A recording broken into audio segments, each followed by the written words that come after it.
Hello बच्चों, चलिए प्रश्न को देखते हैं। प्रश्न है, संपर्क प्रक्रम द्वारा सल्फ्यूरिक रूप के औद्योगिक निर्माण का संक्षिप्त वर्णन कीजिए। तो देखिए बच्चों, यहाँ पर बात करें प्रश्न की मुख्य अवधारणा की। मुख्य अवधारणा,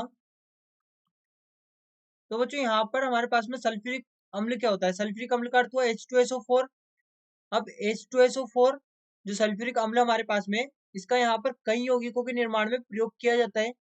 कई यौगिकों के निर्माण में प्रयोग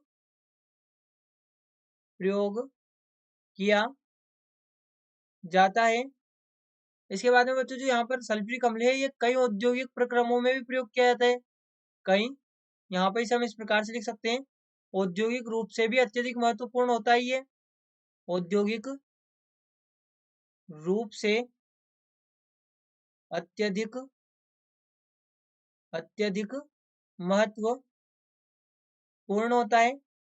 अब यहाँ पर समझें, जो संपर्क विधि होती है, संपर्क विधि, ये हमें पता है सल्फ्यूरिक अम्ल निर्माण की विधि है, और ये पूरी होती है 4 चरणों में। जिसमें कि जो पहला चरण है यहाँ पर, इसमें क्या किया जाता है कि जो सल्फर ठोस होता है, सल्फर ठोस रूप में होगा, तो इसको 450 डिग्री सेंटीग्रेड पर गर्म करके सल्फर गैस में परिवर्तित कर सकते हैं, या यहाँ पर किया जाता है, जिसे यहाँ पर कहा जाता है परमाणुीकरण। इसके बाद में देखिए, जो सल्फर गैस होगी, सल्फर गैस होती है, इसको ऑक्सीजन के साथ जब क्रिया किया जाता है, तो यहाँ पर ये प्राप्त होता है हमें सल्फर डाइऑक्साइड, जो कि गैस होगी। इसके बाद में जो सल्फर डाइऑक्साइड होगी, इस सल्फर डाइऑक्साइड को फिर से ऑक्सीजन के साथ क्रिया किया जाता है, जिससे यहाँ पर हमें प्राप्त होगा सल्फर ट्राइऑक्साइड।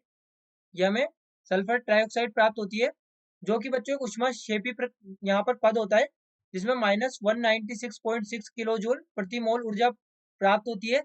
यहाँ पर माइनस क्यों लगाया, क्योंकि ऊष्मा निकल रही है, इसलिए हमने इसको ऊष्माक्षेपी कहा। तो -1, यहाँ पर 196.6 किलो जूल जो ऊष्मा है वो बाहर निकलती है। इसलिए जो अभिक्रिया कम ताप पर संपन्न होती है, जिससे हमें उत्पाद की अच्छी लब्धि होगी। उत्पाद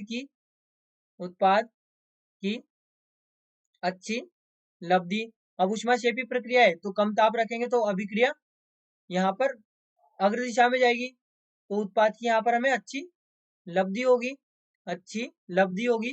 इसके बाद में क्या किया जाता है बच्चों, जो सल्फर ट्राइऑक्साइड है, इस सल्फर ट्राइऑक्साइड को यहाँ पर H2SO4 यानी कि सल्फ्यूरिक अम्ल में अवशोषित करके, यानी H2SO4 में अवशोषित इसको किया जाता है, और यहाँ पर इसको परिवर्तित कर लिया जाता है ओलियम में, क्योंकि इसको ओलियम के रूप में ही रखा जाता है।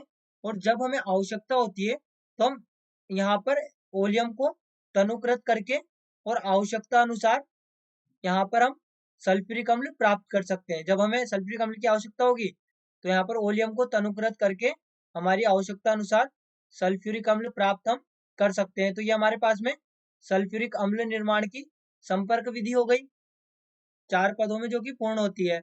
यहाँ पर हमने पूरी अभिक्रिया को समझ लिया। तो बच्चों, आशा करते हैं आपको प्रश्न समझ आया होगा। धन्यवाद।